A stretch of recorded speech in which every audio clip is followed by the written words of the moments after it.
sini saya akan menggunakan alat peraga edukatif dalam menjelaskan materi pendidikan kewarganegaraan, dinamika historis konstitusional, sosial politik, kultural, serta konteks kontemporer penegakan hukum yang berkeadilan. Yang pertama, konsep dan urgensi penegakan hukum yang berkeadilan. Pengertian hukum. Hukum merupakan salah satu dari norma dalam masyarakat. Berbeda dari 3 norma lainnya, norma hukum memiliki sanksi yang lebih tegas. Berikut merupakan pengertian hukum menurut beberapa ahli. Hukum memiliki 3 sifat, yakni bersifat mengatur, bersifat memaksa, dan bersifat melindungi. Poin yang kedua, alasan mengapa diperlukan penegakan hukum yang berkeadilan. Upaya penegakan hukum di suatu negara sangat erat kaitannya dengan tujuan negara.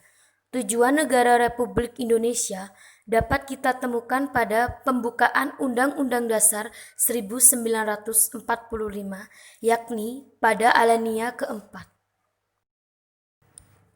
Poin yang ketiga, dinamika dan tantangan penegakan hukum yang berkeadilan di Indonesia. Berikut sejumlah permasalahan kehidupan bermasyarakat, berbangsa, dan bernegara yang terkait dengan masalah penegakan hukum. Poin yang keempat, sumber historis, sosiologis, politis tentang penegakan hukum yang berkeadilan di Indonesia.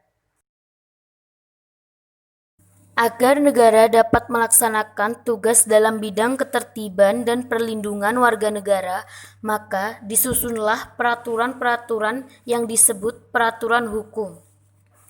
Dalam upaya mewujudkan sistem hukum nasional yang bersumber pada Pancasila dan Undang-Undang Negara Republik Indonesia 1945, bukan hanya diperlukan pembaharuan materi hukum, tetapi yang lebih penting adalah pembinaan aparatur hukumnya sebagai pelaksana dan penegak hukum. Poin yang terakhir, mendeskripsikan esensi dan urgensi penegakan hukum yang berkeadilan di Indonesia. Penegakan hukum merupakan syarat terwujudnya perlindungan hukum.